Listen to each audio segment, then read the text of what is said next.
परम पूज्य स्वामी जी, मंच पर विराजमान अतिथिगण, टीचर्स और मेरे प्यारे बच्चों, हम यहां क्यों आए हैं? भारतवर्ष के कोने कोने से, कोई असम से, कोई कर्नाटका से, कोई तमिलनाडु से, आंध्र प्रदेश से, पंजाब, हरियाणा, गुजरात, सब बच्चे यहाँ पे हमारे बैठे हैं। हमारा जो मुकुट है जम्मू एंड कश्मीर, जिसको पाकिस्तान कहता है कि वो ले लेगा, और मैं आपको कहना चाहता हूं कि अगले 10,000 साल हमारे देश के ऊपर, हमारे जम्मू कश्मीर के ऊपर हमारे देश का परचम शान से फहराएगा। वो बच्चे भी यहाँ हैं यही दर्शाने के लिए कि हम सब भारतीय हैं, हम सब हिंदुस्तानी हैं। बच्चों,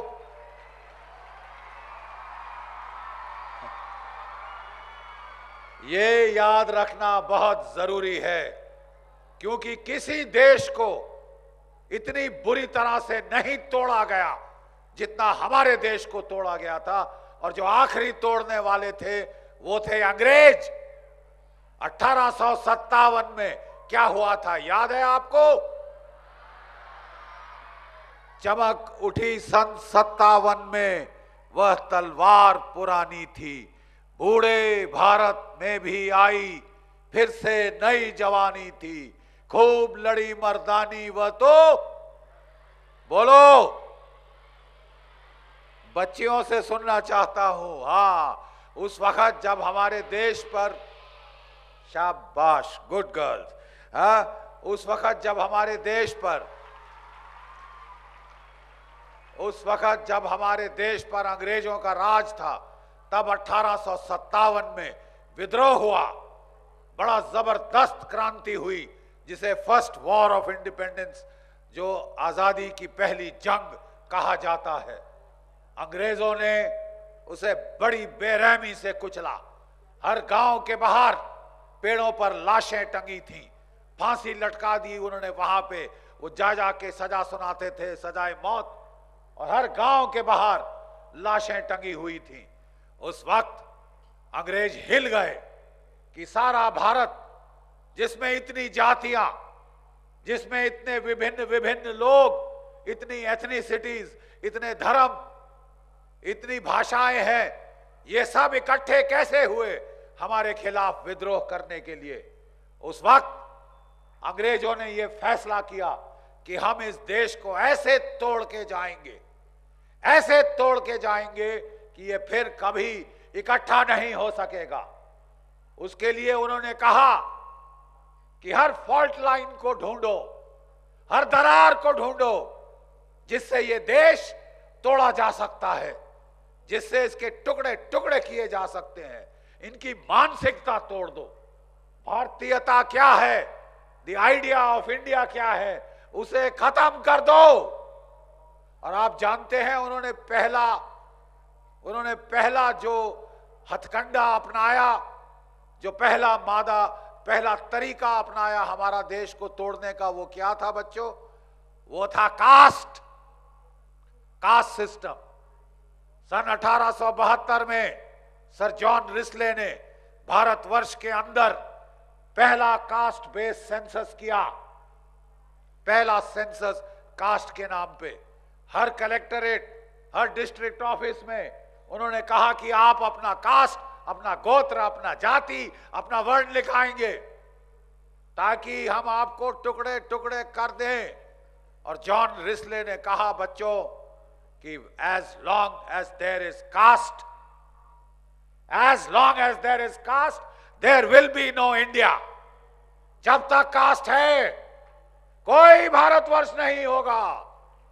ये उन्होंने कहा और हमें तोड़ने की कोशिश करी। आज बड़ी दुख की बात है कि 70 साल हो गए हमारी आजादी के, लेकिन आज भी कुछ हमारे नेता ऐसे हैं जो अपनी राजनीतिक रोटियां सेकने के लिए कास्ट के नाम पर इस देश को तोड़ रहे हैं। और अभी आपने देखा है 2-3-4 दिन पहले किस तरह कास्ट के नाम पर लोगों को लड़ाया जा रहा है, मराया जा रहा है, ताकि हम पाकिस्तान के खिलाफ, चीन के खिलाफ एकजुट होकर लड़ नहीं सके, हम अपनी दरारों में फंसे रहें। हमें बाहर के लोग आकर तोड़े और राज करें, डिवाइड एंड रूल। ये समझना अनिवार्य है। इसीलिए पूज्य स्वामी जी हर साल हमारे हर एक प्रांत से, हर एक राज्य से आप बच्चों को बुलाते हैं। जैसे मैंने कहा, कोई बंगाल से, कोई पंजाब से, कोई यूपी से है, कोई महाराष्ट्र से, तेरी पूजा की थाली में लाए हैं हम फूल हर रंग के, फूल हर डाल के। ये सब आप भारतवर्ष के फूल हो, कोई गुलाब का फूल, कोई गेंदे का फूल, कोई चमेली का फूल, आप सब फूल हो। और क्योंकि आप अलग अलग हो, इसीलिए उस वाटिका की, उस उद्यान की शोभा बढ़ती है, वो सुंदर लगता है कि सब एक जैसे, कॉलगेट की टूथपेस्ट जैसे ट्यूब एक जैसी नहीं है। विविधता है, लेकिन उस विविधता में एकता है। और वो एकता जब हम भूल जाते हैं, और वो एकता जब हम भूल जाते हैं, तो आपको इकट्ठा बिठाना अनिवार्य है। स्वामी जी, ये यज्ञ है, आप इस यज्ञ को करना कभी मत छोड़िए। हम सब आपके साथ हैं, हम सब आपके साथ हैं और रहेंगे। ये बच्चे आपको कह रहे हैं स्वामी जी कि ये यज्ञ खत्म नहीं हो सकता, फिर हमारा देश खत्म होगा। ये भावना खत्म नहीं हो सकती। ये भावना को हम जिंदा रखेंगे, हम इसे सींचेंगे। ये बगिया है हमारी, सारे जहां से अच्छा हिंदुस्तान हमारा। हम बुलबुले हैं इसकी, ये गुलिस्तान हमारा। मजहब नहीं सिखाता, मजहब नहीं सिखाता आपस में बैर रखना। हिंदी है हम, हिंदी है हम, वतन है हिंदुस्तान हमारा।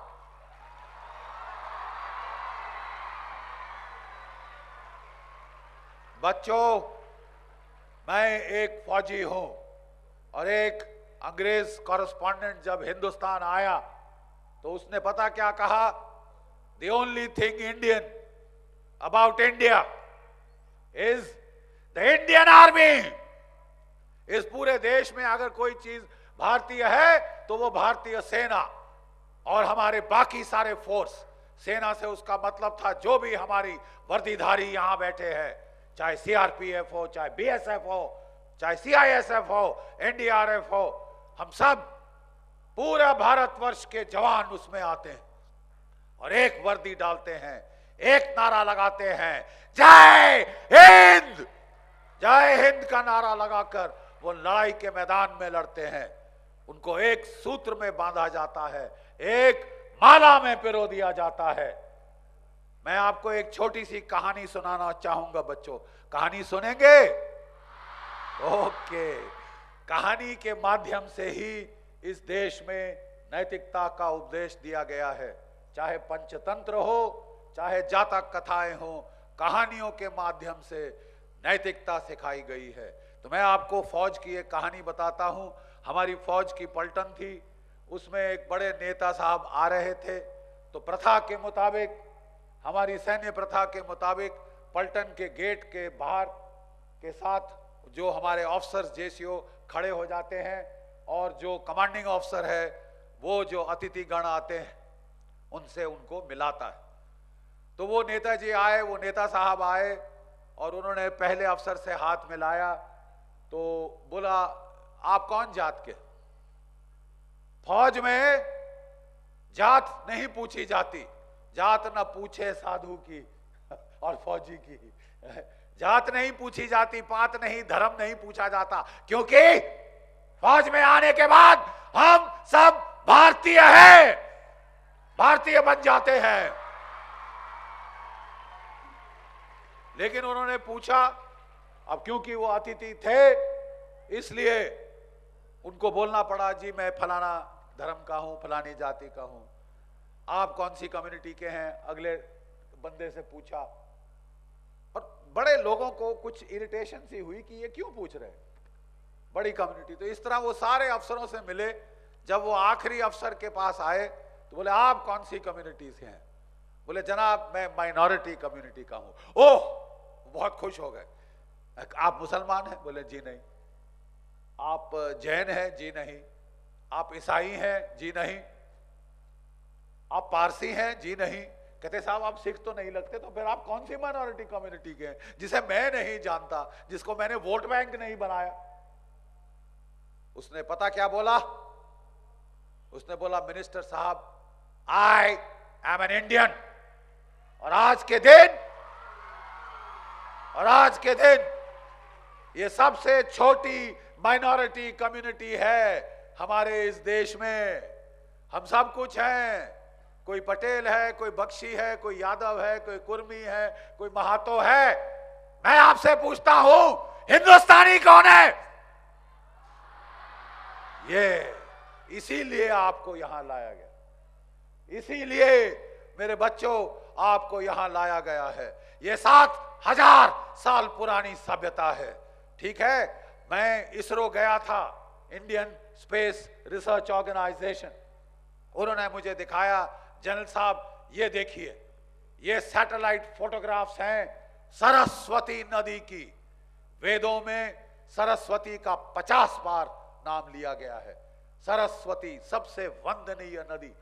हमको देखिए इंडिया कहा जाता है क्योंकि लोग समझते हैं कि हमारा जो क्रेडल रिवर था हमारी सिविलाइजेशन का, जिसकी गोद में ये सिविलाइजेशन पड़ी, वो सिंधु नदी थी। जो अरब लोग थे वो सिंधु नहीं बोल सकते थे, तो उन्होंने हिंदू कहना शुरू किया, और हिंदू से हिंदी, और हिंदी से हिंदुस्तान। जो ग्रीक लोग आए तब तक सरस्वती सूख चुकी थी। उन्होंने इंदस नदी देखी और इंदस से क्या नाम बनाया? Indica, India. आज उससे वो नाम बना है इंदस नदी से। लेकिन मैं आपको बताना चाहता हूं कि उसके भी 2000 साल पहले, सिंधु के भी 2000 साल पहले यहां एक नदी बहती थी, हिमालय से कच्छ तक एक नदी बहती थी जिसका नाम था सरस्वती। और पहले हम लोगों ने सोचा कि ये तो केवल कहानी है। जब हम जाते हैं प्रयाग और हम संगम जाते हैं तो किश्ती वाला हमको बोलता है कि साहब यहां गंगा और यहां यमुना मिलती है, और वहां से अदृश्य जो सरस्वती है वो अदृश्य हो गई, वो लुप्त हो गई। हमने सुना ये भी कहानियां हैं, जैसे कि रानी झांसी भी कहानी कई लोग मानते। लेकिन मैं कहता हूं कि आज हमें यह विदित हुआ कि 7000 साल तक वो मेमोरी, वो यादगार इस देश ने ओरल ट्रेडिशन से जिंदा रखी। आज सैटेलाइट ने उसको पकड़ा है। 5 से 8 मील चौड़ा पाट था उस नदी का, और वो कुरुक्षेत्र से होके बहती थी। इसीलिए जब हिंदू जाति का कोई भी हमारे घर में किसी की मृत्यु होती है, एक तो हरिद्वार जाना होता है और एक कुरुक्षेत्र, क्योंकि सरस्वती नदी वहां से बहती थी। इंडस वैली सिविलाइजेशन के बारे में आपने सुना है? 60% उस भारतीय उस इंडस वैली की जो सेटलमेंट्स हैं वो सिंधु नदी के साथ नहीं पाई गई, सरस्वती नदी का जो कोर्स है उसके साथ पाई गई हैं। आपकी असली सभ्यता सरस्वती की सभ्यता है। और आज आपको अंग्रेजों का लिखा इतिहास बदलना होगा। वो झूठ फरेब बोल गए, तुम भी बाहर से आए, हम भी बाहर से आए, हमें राज करने का हक है, हमें राज करने का हक है, चाहे हम इंग्लैंड से आए। अरे उठा के बाहर फेंका है उन जंगी लाठों को, सब के सब लंदन में रह गए। अब यहां कोई अंग्रेज दिख रहा है तुमको? कोई अंग्रेज नहीं है, उखाड़ के फेंका है। कुछ है हम में, कुछ है हम में कि मिट सकती नहीं कभी हस्ती हमारी। सदियों रहा है दुश्मन दौरे जमा हमारा, सारे जहां से अच्छा। थैंक यू, गुड, शाबाश। इसलिए आप लोग यहां पे आए, इसलिए आपको यहां लाया गया कि आप अपना वजूद पहचानो, आप अपने आप को भारतीय मानो, आप इकट्ठे हो, संघ शक्ति, आपकी शक्ति तब उभरेगी जब 1.3 अरब भारतीय इकट्ठे हो जाएंगे। दुनिया की कोई ताकत उन्हें रोक नहीं सकेगी, ना चीन, ना पाकिस्तान, ना ये दोनों मिलके। और भी कोई देश आना चाहता है तो आ जाए। हमारे बच्चे तगड़े हैं, हमारे योद्धा तगड़े हैं और तुम्हारे दांत खट्टे कर देंगे। पिछले साल चीन ने कोशिश की थी डोकलाम में, मुंह के खानी पड़ी, पीछे हटना पड़ा। और अगर इस साल वो फिर आना चाहता है तो आए, हम तैयार हैं। आप तैयार हैं? शाबाश। मैंने कहा चाहे चीन आए चाहे पाकिस्तान। देखो बच्चों, आपने फिजिक्स पढ़ी है, फिजिक्स में आपको पता है साइन कर्व किसे कहते हैं? वो ऐसे जाता है मिनिमा से मैक्सिमा की तरफ और फिर नीचे और फिर लहर की तरह वो ऊपर उठता है। जो लहर नीचे गई है उसका ऊपर उठना स्वाभाविक है और होके रहेगा। हमारी सभ्यता की लहर पिछले कोई 1000 वर्ष आताताई पे आताताई आया, आक्रमणकारी पे आक्रमणकारी आया, जला दिए हमारे मंदिर, जला दिए हमारे शहर और गांव, हमारी औरतों की इज्जत लूटी और उन्हें उठाकर ले गए। सोने की चिड़िया कहा जाता था, कहां गया सोना आपका? किधर गया सोना? आप जानना चाहते हैं? उज्बेकिस्तान जाइए, उनके राजमहलों में जो सोना लगा है वो यहां से लूट लूट कर ले जाया गया, क्योंकि आपके पास एकता नहीं थी। आप आपस में कुत्तों की तरह लड़ रहे थे और बाहर वालों ने आपकी बोटी बोटी काटी, आपका धन संपत्ति सब लूट कर ले गए। ये सभ्यता, ये जमीन इतनी उपजाऊ है कि ये सोना उगलती है जब हमारे किसान इस पे काम करते हैं। हम उदार हृदय के लोग हैं, जो भी आता है बेटा खा लो। यहाँ खासकर उदारता आपको सीखनी है तो आप गुजरात में आइए, ये कर्ण की भूमि है, यहाँ दानवीर लोग हैं, तभी ये शिविर चल रहा है।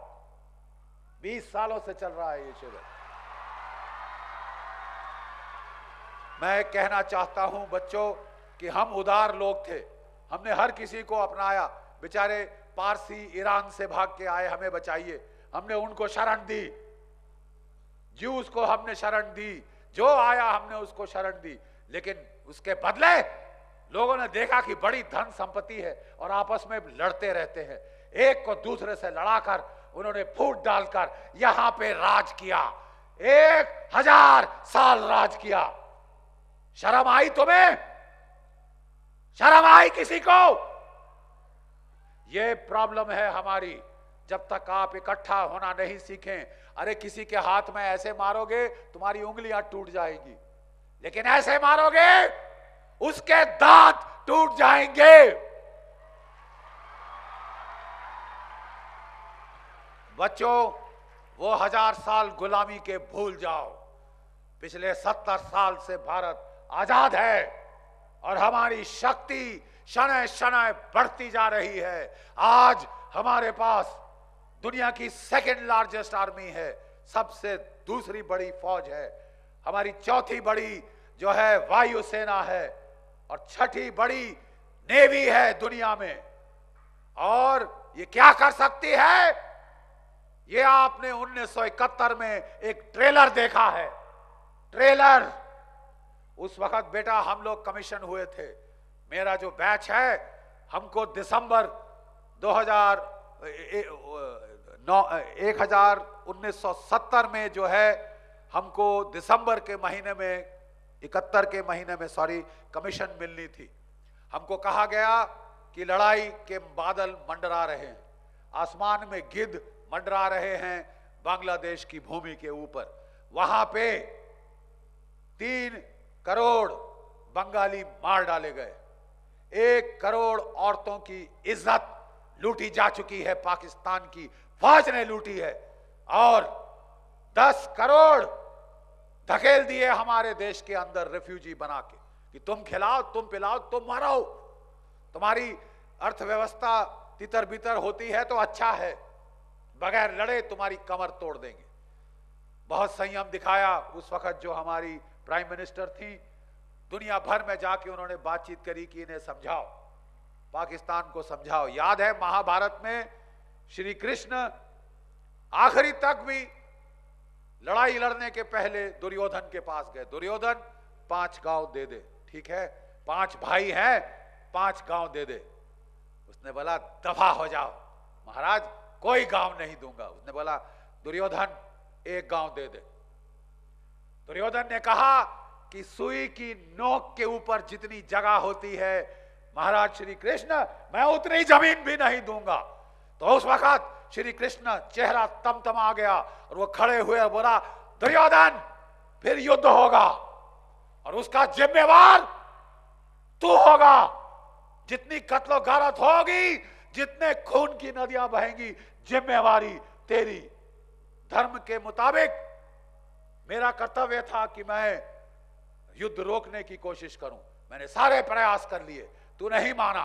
अब युद्ध होगा और यह युद्ध न्याय संगत होगा, धर्म युद्ध होगा। धर्म नॉट एज इन रिलीजन, धर्म की नैतिकता के अनुसार।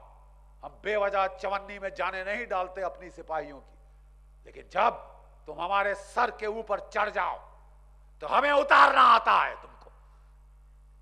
बेटा हम लोगों को कमीशन मिली, लड़ाई के 1 महीना पहले 10 दिन छुट्टी दी, माँ बाप को देखाओ। 19-20 वर्ष की आयु थी हमारी, माँ बाप से मिले, ट्रेन में बैठे, सिलीगुड़ी पहुंचे तो वहां हमारे सिपाही संगीन चढ़ाए, स्टील हेलमेट लगाए खड़े थे। हम तो बोला सामान सामान, बोले साहब सामान की फिक्र ना करो, पहुंच जाएगा, पलटन लड़ाई में है, चलिए युद्ध शुरू है। हम लोग सीधा लड़ाई के मैदान में पहुंचे। अपनी सर्विस की पहली रात हम लोगों ने लड़ाई के मैदान में गुजारी। ना पलटन हमको जानती थी, ना लड़के हमको जानते थे, ना हम उनको जानते थे। बड़ा जज्बा था, बड़ा जोश था कि हम अपनी पलटन, अपनी रेजिमेंट, अपने देश के लिए कुछ कर दिखाएंगे। तो हमारे लड़के चार्ज करते हुए आगे गए, सबसे पहली गोली हमारे लड़कों ने खाई। कितने मेरे साथी शहीद हो गए उस जंग में, और मैं कुछ नाम लूं। एक नाम है 2nd लेफ्टिनेंट अरुण खेत्रपाल, परमवीर चक्र, 20 साल की उम्र पे शहीद हो गया।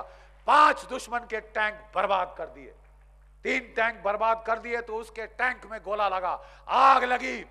उसको बोला तेरे टैंक के अंदर 40 राउंड हैं, इतने बड़े बड़े राउंड, वो फटे तेरे चीथड़े नहीं मिलेंगे, तू टैंक खाली कर दे, इवैक्यूएट टैंक।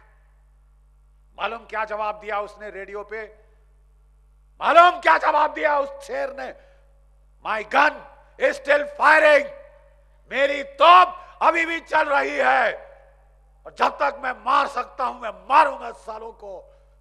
उसने 2 टैंक और बर्बाद किए, और जो आखिरी दुश्मन का टैंक जब 50 गज पे आया, दोनों ने फायर किया। इसका गोला बेचारे का मिस हो गया, पाकिस्तान का गोला इसको लगा, वहीं ये शेर शहीद हो गया। 20 साल की आयु पे यंगेस्ट परमवीर चक्र विनर इन द कंट्री, ये मेरे बैच का बेटा। 13 दिन के अंदर उस लड़ाई में वो पाकिस्तान जो कहता था कि एक पाकिस्तानी 10 हिंदुस्तानियों के बराबर है, एक पाकिस्तानी 10 हिंदुस्तानियों के बराबर है, तभी तो हमने राज किया है इन पे 1000 साल, तभी तो इनकी औरतें उठा के लाए हैं। वो पाकिस्तान के 2 टुकड़े कर दिए 13 दिनों के अंदर, महीना नहीं लगा, महीना नहीं लगा, 13 दिन में उस देश के 2 टुकड़े हो गए थे। ढाका तक हमारी फौजें 450 मील चलकर ढाका के अंदर पहुंच गई 13 दिन के अंदर, तबाही कर दी उसकी। वहां था lieutenant general Amir Akbar Abdullah Khan Niazi, हिलाले जुर्रत, सिताराए Pakistan, नाम सुना? और वो हमें डींग हाँक रहा था कि मैं 1000 साल हिंदुस्तान की फौज को रोक के रखूंगा, छूने नहीं दूंगा हमारी ईस्ट पाकिस्तान की टेरिटरी। 13 दिन में उनकी फौजों का सफाया हो गया।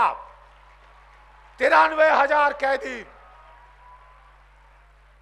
93,000 कैदी हथियार डालकर ऐसे खड़े थे और नियाजी साहब ने अपनी पिस्टल दी जनरल जगजीत सिंह अरोड़ा को, जिसकी बात स्वामी जी कर रहे थे, और फपक फपक के बच्चों की तरह रोने लगा जो अपने आप को इतना बड़ा सूरमा, हिलाले जुर्रत, सितारा है पाकिस्तान, न फाड़ दिया सितारा है पाकिस्तान या सितारा है जुर्रत, वो वहां पे सरेंडर किया।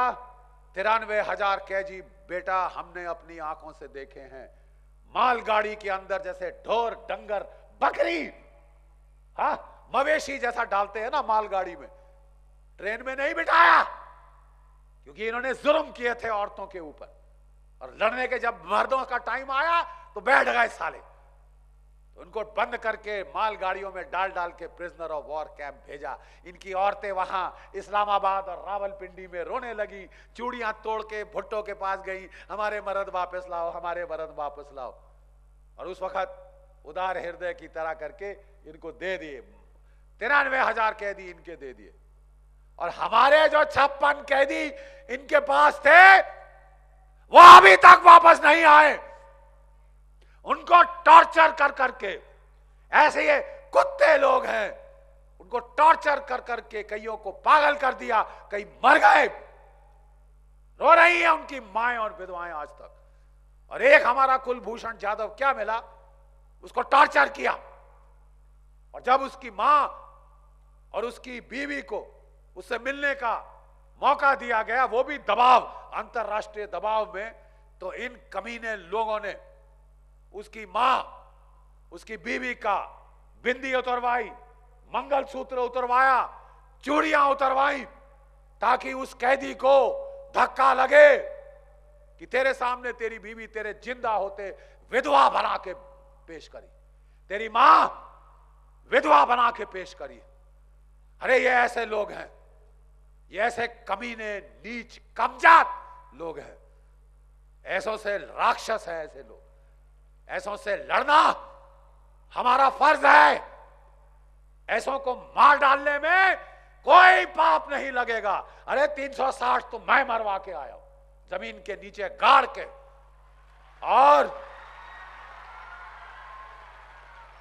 और मेरे को फिर मौका मिले मैं 360 क्या 1060 और मारूंगा, और खुशी मनाऊंगा। और सरकार ने तग में टांगे मेरी छाती पे, सेना मेडल दिया, विशिष्ट सेवा मेडल दिया, लड़ने के लिए, मारने के लिए। ऐसे लोगों को कोई पाप नहीं है, ऐसे राक्षसों को मारने के लिए। ठीक है, भगवान राम के समय से, श्री कृष्ण के समय से राक्षसों का वध किया जाता है, और उसके लिए आप बच्चों में क्षात्र भाव की जरूरत है। आपको अगर साधना करनी है तो आप वीर भाव साधना करिए। और बच्चों, मैं आपको कहना चाहता हूं कि देखिए, हमारी पीढ़ी ने, हम जिनके बाल सफेद हो गए, हमने तो पाकिस्तान के जब उसने पंगे लिए थे 2 टुकड़े किए, बड़े फख्र से हम कह सकते हैं, हाँ हमने कुर्बानियां दी। हाँ, मेरे कई साथी प्लास्टिक की टांग पे चलते हैं, उनके प्लास्टिक के हाथ लगे हैं, लेकिन मेरे बच्चों, हमें बड़ा फख्र है कि जब पाकिस्तान ने हेकड़ी दिखाई, हमने उसको 2 में तोड़ दिया, 2 में तोड़ दिया। और आज मेरे बच्चों, मेरे छोटे छोटे प्यारे बच्चों, मेरा आह्वान है तुमको, ये मेरी चुनौती है तुमको, कि हमने तो जो करना था करके दिखा दिया, अब तुम्हारी बारी है, समझे। और अगर पाकिस्तान अपने हथकंडों से बाज नहीं आया, अगर पाकिस्तान अपने हथकंडों से बाज नहीं आया, अगर चीन भी उसके लिए लड़ाई के मैदान में कूद पड़ा, तो अरे तुम डरना नहीं, और तुम, हमें उम्मीद है कि जो बाकी बचा पाकिस्तान है उसके 4 टुकड़े कर दोगे, करोगे। शाबाश, शाबाश मेरे बच्चों, ये हमारी सभ्यता की लहर ऊपर उठ रही है। भारतवर्ष का भाग्योदय फिर से हो रहा है, और हमको अपनी एकता अगर हमने बरकरार रखी तो दुनिया की कोई ताकत हमको छू नहीं सकती, दुनिया की कोई ताकत हमसे मुकाबला नहीं कर सकती। 50% भारतीय 25 वर्ष की आयु के नीचे हैं। अगर सेना खड़ी करनी है तो हम चीन से दुगनी बड़ी सेना खड़ी कर सकते हैं। चीन और पाकिस्तान मिलकर भी लड़ने की कोशिश करे, हम उनको मुंह तोड़ जवाब दे सकते हैं। और उसमें बोले कश्मीर तो रहेगा, पाकिस्तान ना होगा। ये भी याद रख ले, पाकिस्तान, कश्मीर तो होगा लेकिन पाकिस्तान नहीं रहेगा। और ये कर देना, ये पुरुषार्थ करना तुम्हारा काम है। बच्चों, महाभारत तकरीबन हर घर में पढ़ी जाती है। मैं तुम्हें साफ कह रहा हूं कि बकरे की मां कितनी भी खैर मना ले, उस बकरे को काटना होगा और तुम्हें महाभारत अगली लड़नी होगी। तुम तैयार हो जाओ। अच्छे बड़े तगड़े लड़के मिलते हैं। जब भी गुजरात आता हूं, और कई बार आता हूं साल में, बड़ी खुशी है। 6-6 फुट के लड़के हरियाणा के, पंजाब के, हमारे साउथ में भी अब खुराक अच्छी है, बच्चे अच्छे हाइट के हो रहे। हमारी बच्चियों की हाइट भी मेरे को 5 फुट 7 इंच 8 इंच मुझे दिखती है, बहुत खुशी होती है। और मैं बच्चियों को कहना चाहता हूं कि रानी लक्ष्मीबाई जैसे तुम भी लड़ सकती हो, सशस्त्र सेनाओं में आप भी जा सकती हैं और कॉम्बैट रोल मिलेगा आपको। और अगर कभी लड़के आपके पीछे पड़ रहे हो तो तुम आगे जाओ, दिखाओ। देखो बेटा, एक गुर हमने फौज में सीखा था, एक गुरु मंत्र, एक जीत का मंत्र, और वो मैं आपको बता के जाना चाहता हूं। आज जो डर गया सो, बिल्कुल ठीक, जो डर गया सो मर गया। लड़ाई के मैदान में हमने देखा है, कितनी बार लड़ाई जा चुका हूं मैं। यहां से गोली, वहां से गोला, बम फट रहे। वो बोले साहब, कोई फौजी शादी के लिए जा रहा था तो उनके जो फादर इन लॉ होने वाले थे, उन्होंने बोला साहब ऊपर से क्या आता है, आपकी तनख्वाह कितनी है? तो बोला साहब इतने। बोले ऊपर से क्या आता है? तो बोले साहब ऊपर से गोले आते हैं, फौज में ऊपर से गोले आते हैं। तो बेटा, हमने गोले और गोली दोनों देखी है। और मैंने ये भी देखा है कि लड़ाई के मैदान में जो चूचू का मुरब्बा रोते गया वो जरूर मारा गया। अरे साहब मेरी तो बारी नहीं थी, ये नहीं था, वो नहीं था, मुझे क्यों भेज रहे, मैं अभी पोस्टिंग हुई थी, वो जरूर मारा गया। और जो हंसते हंसते गया वो हंसते हंसते वापस आ गया। अभयता, निर्भयता, विजयता। जो अभय है, जो निर्भय है, वही विजयी होगा। जिसने डर पे काबू पा लिया वो विजयी होगा। आप लोगों को इसलिए इकट्ठा किया गया है कि हम आपको एक जलती मशाल दे, और मशाल तभी दे सकते हैं अगर अंदर आग है। अगर इस दिल में आग है तभी ये दीपक जला हुआ होगा, मशाल जली हुई होगी। आज हम बुड्ढे, सारे पुराने सिपाही, सारे वर्दीधारी, और जो हमारे अलग अलग गवर्नमेंट के विंग्स के हमारे टॉप जो लोग हैं वो आए हैं, वो मशाल आपको देने, वो टॉर्च आपको देने, ताकि आप उसे जिंदा रखो, जलाए रखो। बच्चों, आज आप सबको देखकर मेरे को मेरी पलटन की याद आ गई। ठीक है, 6th battalion Jammu and Kashmir rifles, एक बहुत तगड़ी लड़ाका पलटन, जिसने आजाद भारत का पहला महावीर चक्र जीता था, ब्रिगेडियर राजेंद्र सिंह, मरणोपरांत। ठीक है, तो जब भी हम लड़ाई के मैदान में जाते थे तो हम जोर से एक बारी अपनी पलटन का जंगी नारा दहाड़ कर बोलते थे, ताकि पहाड़ से पत्थर गिरने शुरू हो जाएं और दुश्मन के पसीने छूट जाएं और हथियार हाथ से गिर जाए। दहाड़ सुन के शेर की मर जाते हैं कई हिरण, दहाड़ सुन के शेर की। तो मैं जरा देखना चाहता हूं कि ये जो बच्चे हमारे 26 प्रांतों से, 26 राज्यों से आए हैं भारतवर्ष के, आप में कितना जोश है। Are you ready? गुड। तो बोलिए मेरे साथ, देखते हैं इस बुड्ढे में ज्यादा जोश है या आप में। ठीक है, जय हिंद। ये आवाज इस्लामाबाद नहीं पहुंची, ये यहीं तक पहुंची है, बॉर्डर तक। एक बारी फिर से, जय हिंद। शाबाश, बात, जीते रहो, जीते रहो, विजयी भव।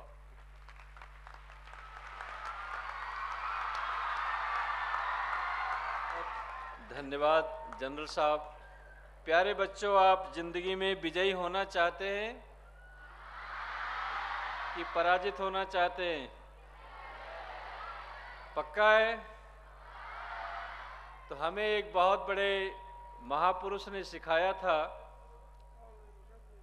वो कहते थे, जिंदगी में अगर विजयी होना चाहते हो तो आपके जीवन में एक कमजोरी होती है, और उस कमजोरी को आप जब तक नहीं छोड़ोगे तब तक विजय का ख्वाब देखना आपको बंद करना पड़ेगा। तो कमजोरी समझना चाहते हैं क्या चीज़ है? वो सबसे बड़ी कमजोरी है हमारे जीवन में कंफर्ट। क्या कमजोरी है? जो ज़्यादा सुविधा चाहता है, सुविधावादी समझौतावादी होता है। ये बच्चे वहां से क्यों उठ रहे? पीछे क्या कर रहे फोर्स के लोग? ये कैसे सीआईएसएफ के लोग उधर देखिए क्या है, क्यों उठ गए बच्चे? वो सीआईएसएफ के लोग वहां जाके देखे पीछे, और पीछे नहीं बैठे थे आप लोग, खड़ बीच में उठ के रहे। तो जिंदगी में अगर आप सफलता चाहते हो, विजय चाहते हो, तो एक बुराई छोड़नी पड़ेगी, और वो बुराई क्या है? कंफर्ट। और इसका अनुभव मुझे खुद है। जब मैं इस गांव में आया था तो मैं 11 वर्ष तक एक घास की झोपड़ी में रहा। जहाँ मकान है वहाँ घास की झोपड़ी थी, उसमें कोई पंखा नहीं था, कोई एसी नहीं थी, घास की झोपड़ी में रहता था।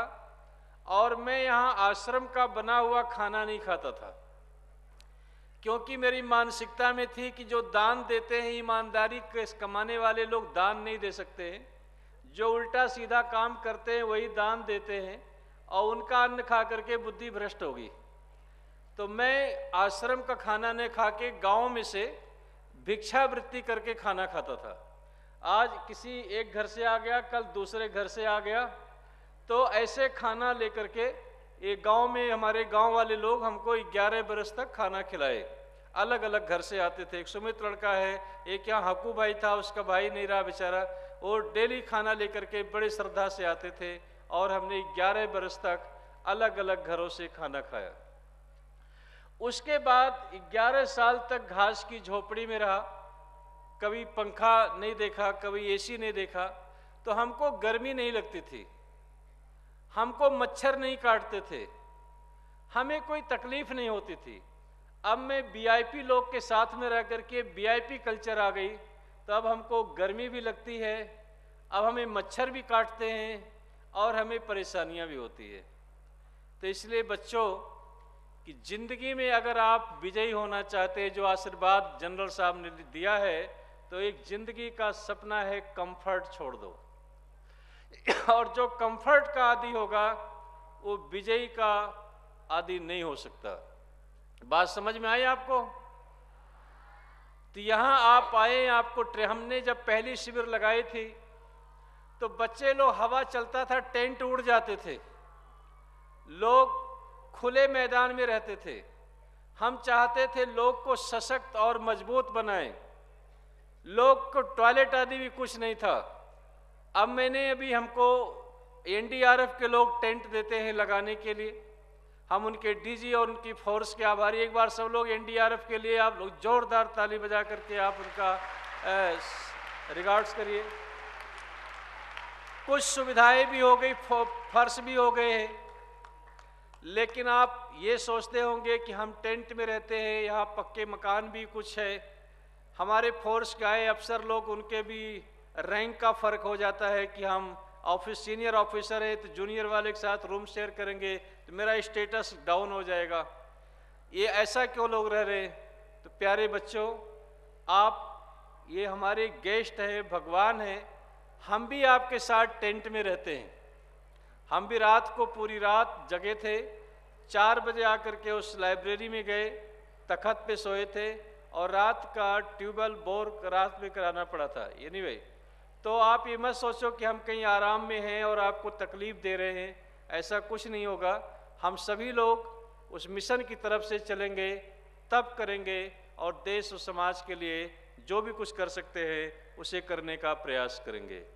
अब मैं हमारे साथी DIG CISF आए हैं, मैं उनसे चाहता हूं कि वो कुछ CISF और अपने विषय में बच्चों से बात करेंगे। सर आप आना चाहेंगे अभी? आप प्लीज।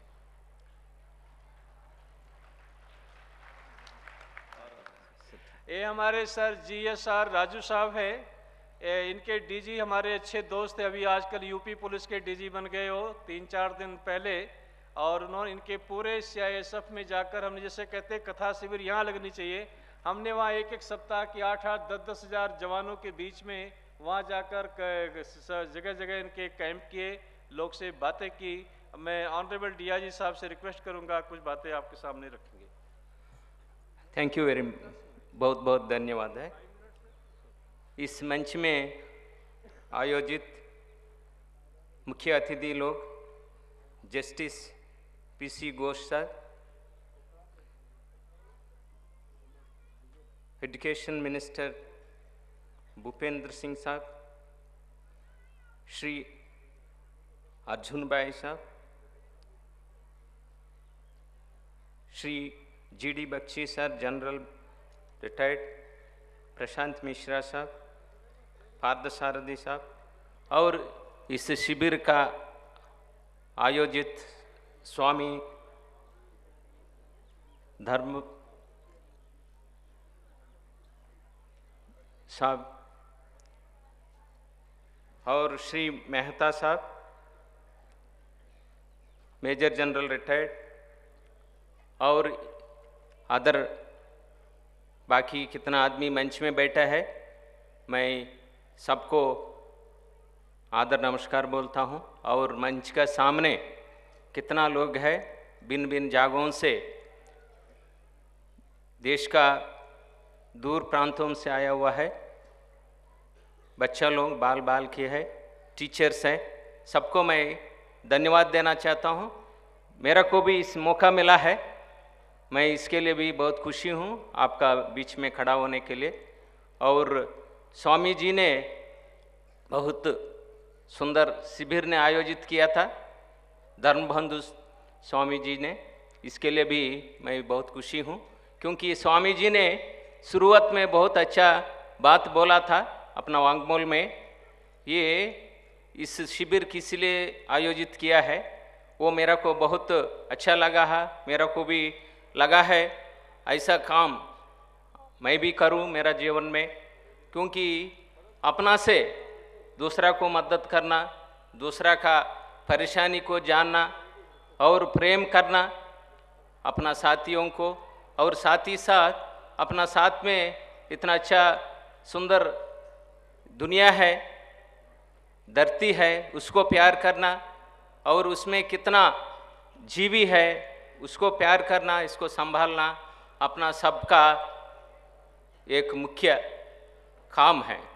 इसी काम के लिए हम लोग इस धरती में, भारत देश में जन्म हुआ है, और इसके लिए हम लोग इधर उपस्थित है।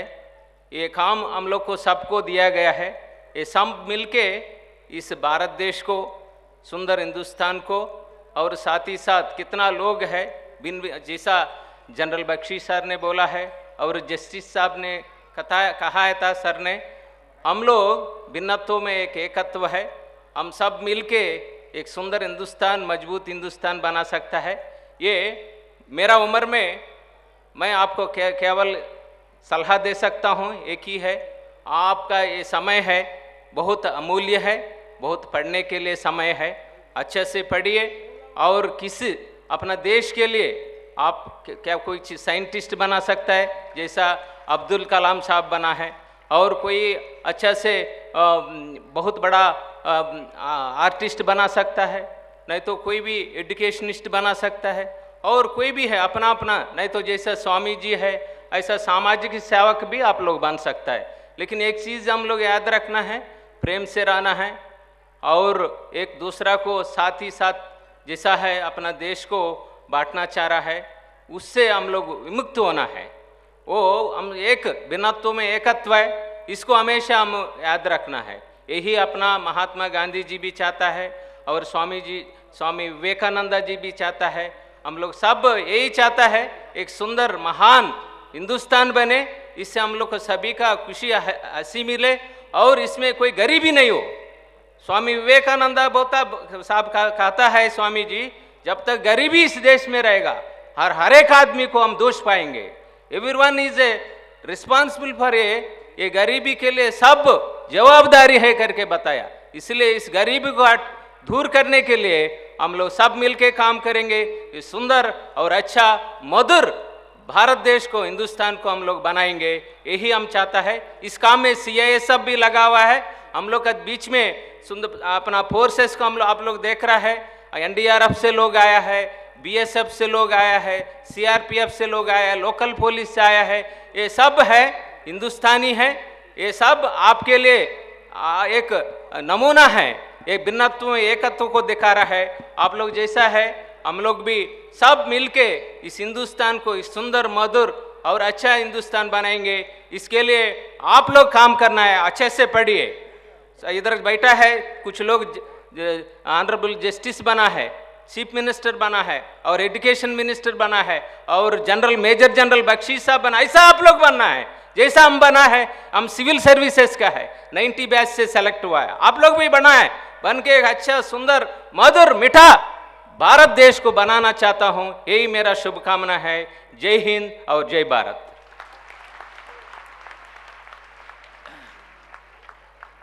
अब हम जनरल बख्शी साहब से और एजुकेशन मिनिस्टर और अर्जुन भाई से अनुरोध करूंगा, हमारे साथी रिजवान भाई आए हैं, उनका साल और साफा पहनाकर आप उनका सम्मान करेंगे। ये इन्होंने एक बार यहाँ पर टॉयलेट बनाए थे, 20 लाख रुपए दिए थे, लास्ट ईयर 10 लाख दिए थे।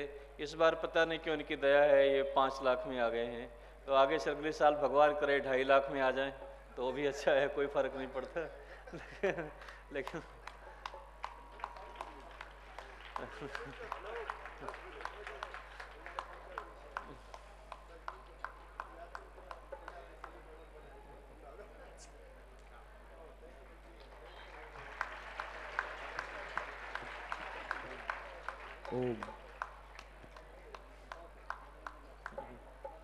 बस जल्दी रेडी प्लीज।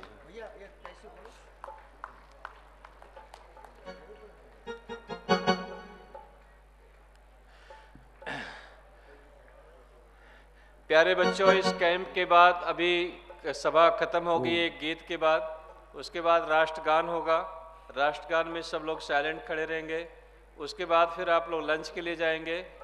उसके बाद आप कुछ समय बचेगा तो आप वृक्षों में चंदन का बड़ा अधिकार है, पर्वतों में हिमगर, नदियों में गंगाधार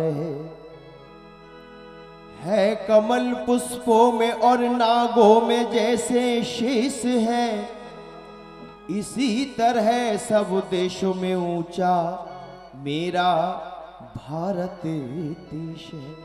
एक बार बोलो भारत माता की।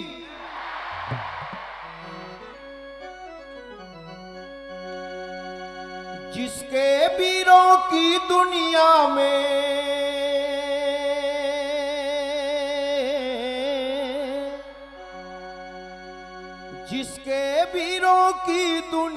में शान निराली है, मेरी माँ शेरों वाली है, भरत माँ वीरों वाली है, मेरी माँ शेरों वाली है, भरत माँ वीरों वाली है, मेरी माँ शेरों वाली है, शेरों वाली है, मेरी माँ शेरों वाली है।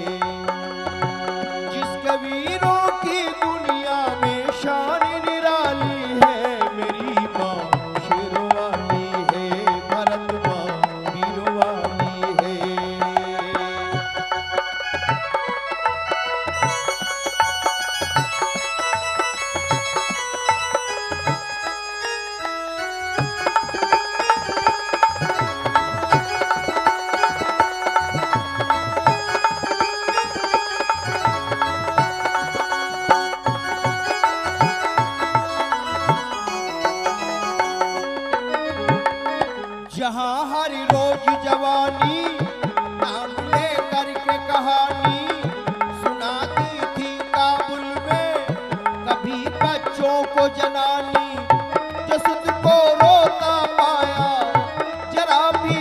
बाहर मचाया, कहा सुत सो जा माने, हरि सिंह नलवा आया।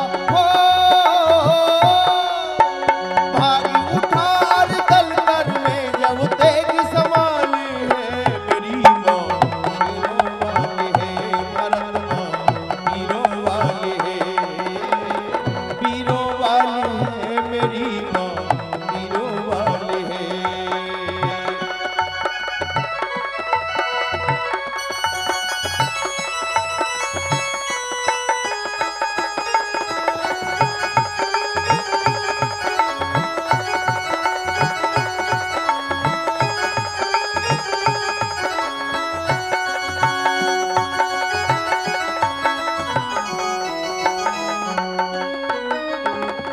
शिवा प्रताप शेर नर, शिवा प्रताप शेर नर, हिला दी औरंगी अकबर, समर में चमके भाला, नाच था चेतक ऊपर, पार नहीं जिसका खिला था, यमन मिट्टी में मिला था, गरजता था पूना में, तख्त दिल्ली कहलाता।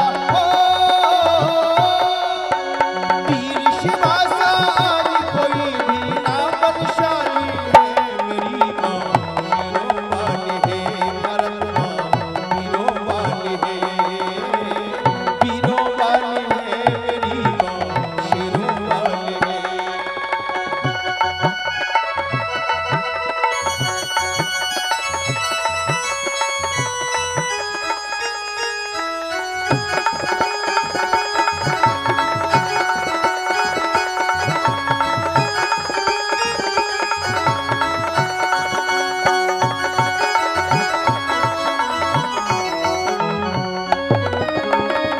भावना जगी थी मन में, उठे थे शोर बदन में, बीच से बदला ले गया ऊधम लंदन में, कैक संहार में घायल, किया जा मारा डायल, मचा हंगामा एकदम, कांप के सारे कायल। हो पिंडन मिला जेल में हंसकर फांसी खानी है, मेरी माँ शेरों वाली है, भरत माँ वीरों वाली है, वीरों वाली है, मेरी माँ शेरों वाली है।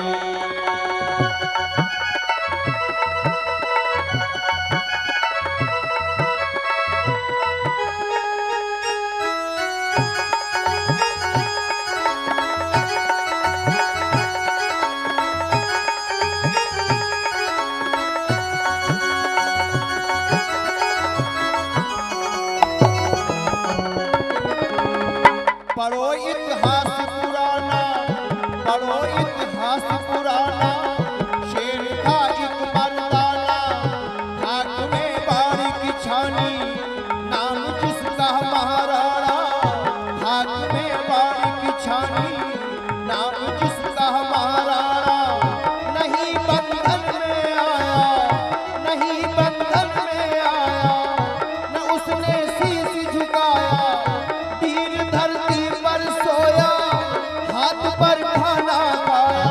हो काशी की रोटी खाकर अपनी उम्र बितानी है, मेरी माँ शेरों वाली है, भरत माँ वीरों वाली है, वीरों वाली है, मेरी माँ शेरों वाली है।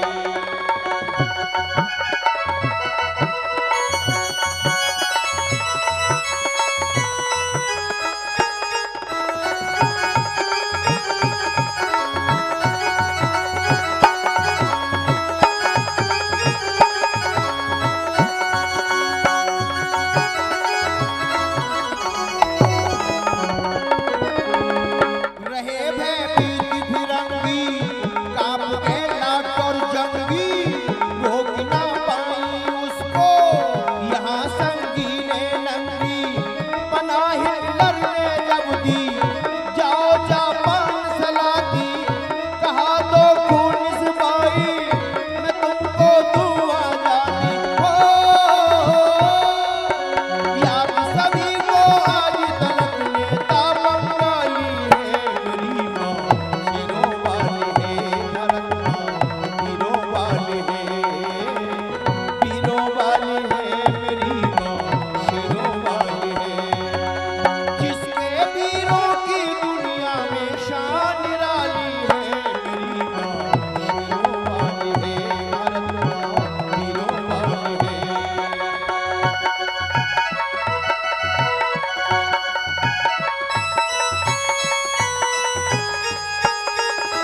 माता पिता को लेकर हो कर्मठ गुलामी की जंजीरें तोड़ के डाली है। मेरी माँ शेरों वाली है, भारत माँ वीरों वाली है। जिसके वीरों की दुनिया में, जिसके शेरों की दुनिया में शान निराली है। मेरी माँ शेरों वाली है, भारत माँ वीरों वाली है। मेरी माँ शेरों वाली है, भारत माँ वीरों वाली है। मेरी माँ शेरों वाली।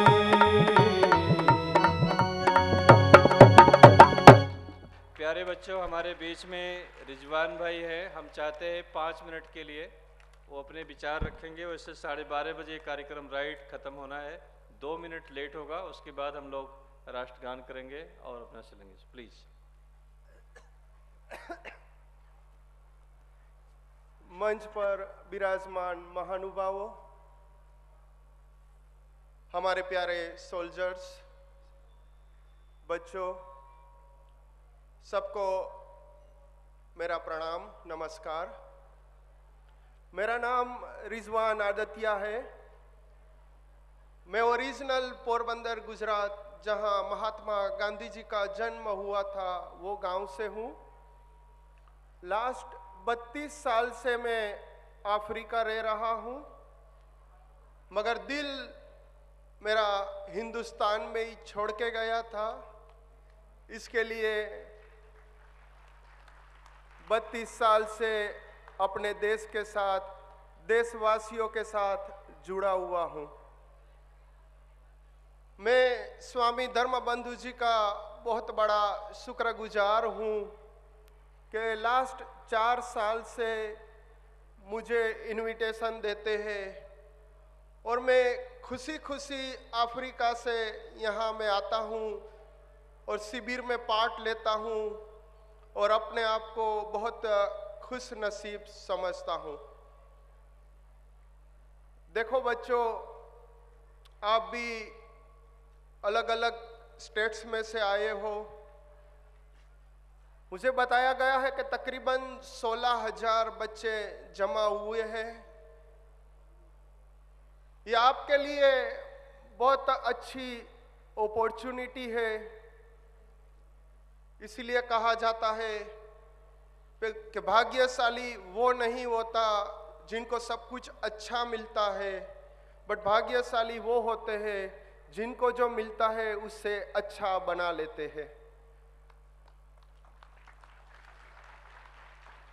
तो आपके लिए ये अपने आप को डेवलप करने के लिए एक अपॉर्चुनिटी है और स्वामी धर्मबंधु जी ने आपको ये अपॉर्चुनिटी दी है, तो उससे आप फायदा उठाओ। जैसे कहते हैं कि वक्त सबको मिलता है जिंदगी बदलने के लिए, मगर जिंदगी दोबारा नहीं मिलेगी वक्त बदलने के लिए। तो आपको ये अच्छी अपॉर्चुनिटी मिली है और आपकी जो ये उम्र है, माशाल्लाह आप यूथ हो सब, आपकी लाइफ का ये फाउंडेशन है। ये उम्र में जो आप बोओगे वही आगे आपकी लाइफ में पाओगे। जैसे कि झाड़ का रूट होता है, जिसमें जो सीड हम डालते हैं वही आगे जाके बड़ा झाड़ बन के फ्रूट्स देता है, वैसे ही आपकी ये उम्र में आप हमेशा positive, constructive and solution oriented approach रखोगे तो वही आपकी आगे की लाइफ बन जाएगी। कहते हैं ना कि आज की आपकी मेहनत और ईमानदारी आने वाला आपका कल का नसीब बन जाएगा। और आज दुनिया फास्ट डेवलप हो रही है और हम देखते हैं कि नया नया डेवलपमेंट हर मिनट पे आता है। आज नॉलेज की दुनिया है और आप लोग यूथ बहुत नसीबदार हो कि आप ये टाइम के अंदर एक यूथ की उम्र में हो जहां से आप सब कुछ हासिल कर सकते हो। आप यहाँ देख रहे हो मंच पे बड़े बड़े महानुभावों बैठे हैं, हमारे एजुकेशन मिनिस्टर साहब है, अर्जुन भाई है, बख्शी साहब है, और दूसरे जो लीडर्स यहाँ बैठे हैं, वो आपके लिए एक रोल मॉडल है, क्योंकि उन लोगों ने भी भगवान ने जो शक्ति दी थी वही शक्ति आप लोगों के अंदर है। भगवान ने उनको भी सबको 24 घंटा दिया है, आपको भी सेम टाइम देने में आया है। तो आपकी शक्ति को डेवलप करो, और जब अपने आप को चेंज करते हो तो सब कुछ चेंज हो जाएगा। लाइफ में कभी ईमानदारी में कॉम्प्रोमाइज नहीं करना। जब आप सत्य के साथ रहोगे तो आपका विश्वास बढ़ेगा। जब आप असत्य के साथ रहोगे तो आपको वनवास का सामना करना पड़ेगा। और आज कहते हैं कि ईमानदारी, प्रामाणिकता जो शब्द है वो एक म्यूजियम में रह गया है, बट मैं यहाँ आपके सामने बोल सकता हूँ हमारी लीडर्स की प्रेजेंस में कि हमारे देश में, हमारे देशवासियों के अंदर प्रामाणिकता, ईमानदारी आज भी हमारे दिलों के अंदर जिंदा है।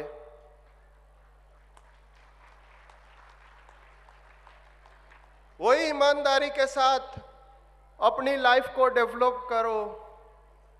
और आज आप जितनी भी चैलेंजेस फेस करोगे, जितनी भी तकलीफ उठाओगे और ईमानदारी के साथ मेहनत करके आप दुनिया में आगे बढ़ोगे, तो वही आपकी चैलेंजेस, आपकी ईमानदारी आपके आने वाले बच्चों के लिए आशीर्वाद बन जाएगी।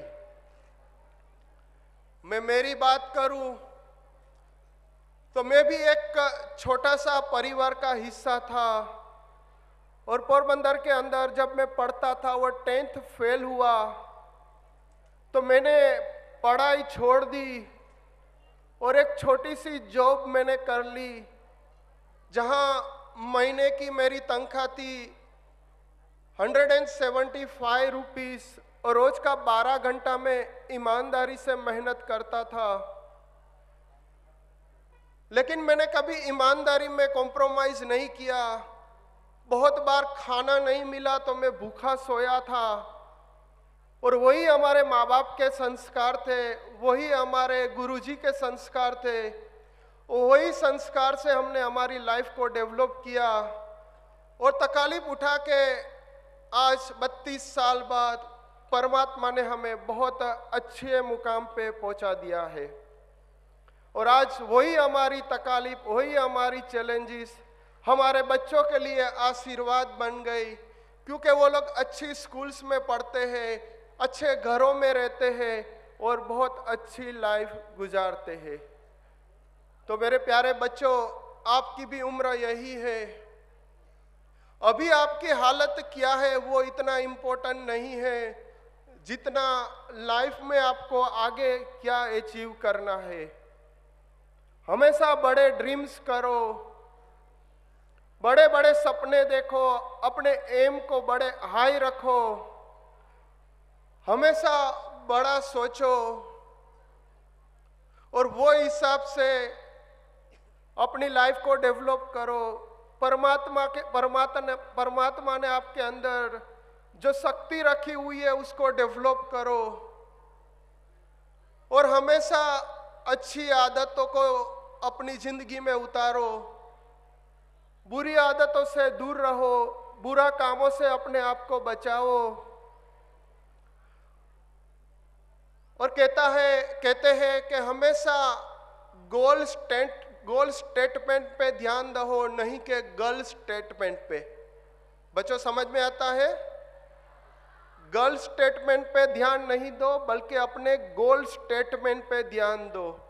और मेरी प्यारी बच्चियों को भी मैं बोलूँगा कि आप भी बॉय स्टेटमेंट पे मत ध्यान दो, गोल स्टेटमेंट पे ध्यान दो। तो आप जो गोल स्टेटमेंट पे ध्यान दोगे तो आप ब्रेकअप और पेचक के चक्कर में से बच जाओगे, और आपका फोकस आपकी लाइफ में आपके ड्रीम अचीव करने में रहेगा। देखो, अभी आपके माँ बाप की क्या हालत है वो इतना इम्पोर्टेंट नहीं है। हमेशा आप अपने माँ बाप की सेवा करो, माँ बाप की रिस्पेक्ट करो और माँ बाप के साथ हमेशा आप जुड़े रहो। जब आप छोटे थे तभी आप अपने माँ बाप के बगैर नहीं चलता था और आपके माँ बाप को भी आपके बगैर नहीं चलता था। लेकिन आप अभी बड़े हो गए हो तो आपको अपने माँ बाप के बगैर चलेगा, मगर अपने माँ बाप को आपके बगैर कभी नहीं चलेगा। और दुनिया के लिए भले का आम इंसान हो आप, मगर आपके माँ बाप के लिए आप उनकी पूरी दुनिया हो। तो हमेशा माँ बाप की रिस्पेक्ट करो, माँ बाप की सेवा करो और हमेशा अच्छे बन के रहो। दुनिया में हर एक इंसान हीरो बन सकता है, नथिंग इज इम्पॉसिबल।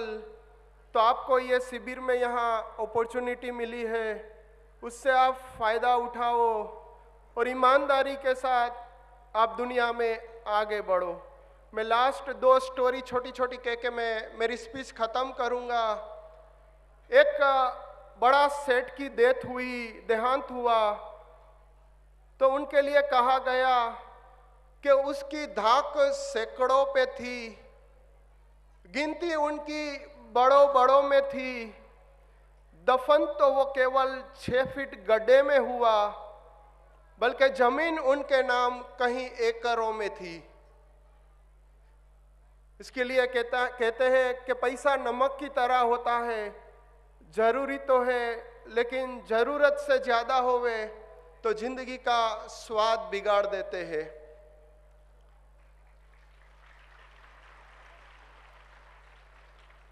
और एक अच्छी सी कहावत है, क्योंकि यहाँ जो बच्चे आए हुए हैं सारे बच्चे, बहुत सारे बच्चे छोटे से परिवार के हिस्से हैं और आज हम दुनिया में देख रहे हैं बहुत सारी फिक्र चिंताएं हैं हमें, हमारा माँ बाप को और सबको। और जिनके पास बेसिक नीड नहीं है वो लोग परेशान है, उनको तो फिक्र चिंता है। लेकिन आज के टाइम में जिनके पास है या ज़्यादा है वो लोग के भी इतनी फिक्र चिंता और तकलीफ में से गुजर रहे हैं। तो एक कहावत है कि जिंदगी में चाहे जितनी भी परेशानियां होवे, चिंता करने से बढ़ जाती है, खामोश होने से कम हो जाती है, सब्र करने से ख़त्म हो जाती है और खुदा का शुक्रिया अदा करने से खुशियों में बदल जाती है। तो हमेशा खुदा का, भगवान का, ईश्वर का शुक्रिया अदा करो, क्योंकि आज लोग बहुत सोचते बहुत हैं। तो ईश्वर ने उसका जवाब दिया कि बंदे इतना मत सोच, मैंने तुझे कुछ सोच के ही इंसान बनाया है। तो आज इंसान की लाइफ एक प्रेशियस गिफ्ट है और जैसे उनको डेवलप करोगे वो हिसाब से वो डेवलप होएगी। मैं ज़्यादा टाइम नहीं लेता, मैं स्वामी धर्मबंधु जी का मैं शुक्रिया अदा करना चाहूँगा कि आपके सामने और हमारे लीडर्स के सामने मुझे बोलने की opportunity the. Thank you very much and God bless you all. Thank you. Thank you Rizwan भाई। उत्तिष्ठ, बेश्रम, सावधान, बेश्रम, सावधान। राष्ट्रगान प्रारंभ। जनगण मन अधिनायक जय, भारत भाग्य विधाता, पंजाब सिंध गुजरात मराठा, द्राविड़ उत्कल बंग, विंध्य हिमाचल यमुना गंगा, उज्ज्वल जलधि तरंगा, तव शुभ नामे जाग, तव शुभ आशीष मागे, गाहे तव जय गाथा, जनगण मंगल